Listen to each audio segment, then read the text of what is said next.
Hey, it is Emma from Difference in Skill, and I am bringing you episode 4 of Cards on Dot.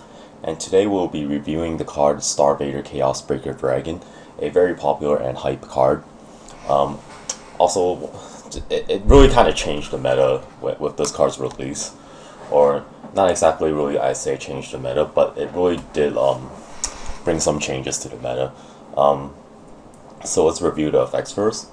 So the active effect of this card's ability is Counterblast 1 and discard one card with Star Vader in your name, in the card's name from your hand. And then afterwards, you may choose one of your opponent's weird cards and lock it. And then this ability can only be activated once per turn.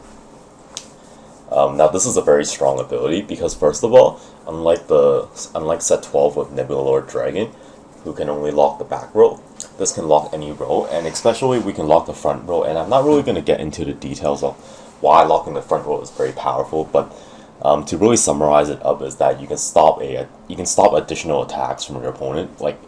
We're just really saying that the number of attacks your opponent can do to you in one turn has been drastically lower with the ability to lock front rows. Moving on to its Limit Breaks 4 ability is when a card is about to be unlocked at the end of your opponent's turn, you can pay the cost, which is Soul Blast 1 you have to Soul Blast a Star Vader card, which is not really a big deal. And if you do that, you can retire that unit and draw a card. Now, obviously to say, this is a very OP ability, this is what I call game-breaking abilities. When it first came out, I thought this effect was fake, and I just couldn't really believe it, because one of the major thing about this ability is that it kind of anti-metas, or it's not really anti-meta, but it really shuts down a lot of the new reverse cards that make use of the lock gimmick. And this is very major because a lot of these clans with their reverse cards have really been kind of just brought back because of the lock gimmicks.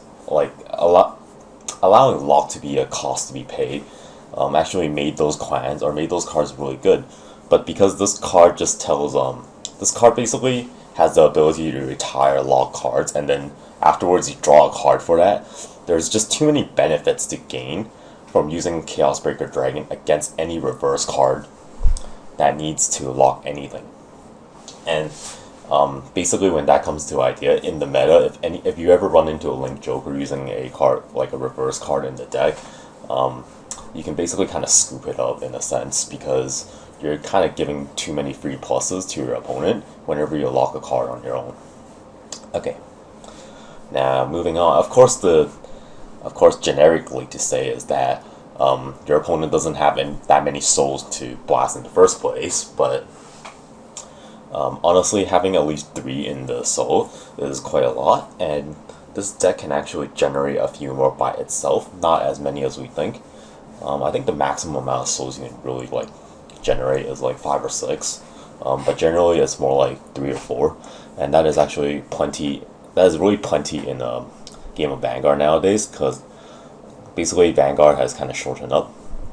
Okay, now moving on is that so back to the active ability where you have to discard a card. I kind of treat this, in my opinion, this is kind of a it's kind of hand intensive in my opinion. Not exactly, because when you hit Limit Break 4, you basically draw back the card that you basically draw a card, right? So it's a 1-for-1 kind of thing. But at the same time, because you have one turn where you don't get that card back, it could basically affect your gameplay by quite a bit, because basically against any top tier, something like Eradicators, and your fields get eradicated, you basically don't have weird cards to play. And at the same time, because you need to discard cards to activate this card's effect, it could really influence how many cards you can play on the field. Despite the fact that you can lock your opponent's cards, not having cards on your side of the field to attack can really hinder your play as well. And because you have to discard cards and you have to basically flood the field if possible, it can really affect your ability to guard, and this is kind of the downside of this card. Slightly, I kind of call it, I would kind of think it's the balance side of this card, not exactly. But it does make quite a big difference, because I've been playing with this deck for these past few days, but it is making quite a difference. Especially because in the end, you couldn't really draw that many cards back. Even though you can continuously lock people, because your soul amount doesn't actually gain by that many. Um, it will become kind of in hand intensive in my like generally to say. Um, but of course, the benefits of locking your opponent's cards are very beneficial. Um, Especially because with new support, it is possible to actually lock your opponent's front rows completely for up to I say 2 turns of max. It's actually very hand intensive if you try to continuously lock your opponent because the support cards actually charge into soul at the same time, meaning that you lose a support unit, and if you continuous lock, you basically you don't get the card back on that turn if you continuously lock, right? So it is very hard to make a comeback attack, or it's basically hard to fought a field and attack a lot of times, especially hard upper like some higher clients. And lastly, I say that is that this card also does not have a very high attack power, which is basically very fair, and it's not really actually fair in in a sense, but um, it makes it not overly broken, especially when if you don't have any boosters, this card can't really attack. It really puts us like a strain, or like it loosens a lot of stress for your opponent to actually guard this card, especially because you have to use a lot of cards to activate hand. But of course, there's +1 supports as well, so I wouldn't really say that Link Joker is a really wide clan and that you wouldn't have enough attacks, but you do have to draw into it, and it requires some setup. So by itself, it's fairly powerful, and I wouldn't say it's not powerful, but the effects are kind of costly.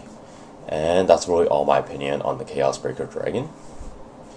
And I'll be back in episode 5 talking about a new card.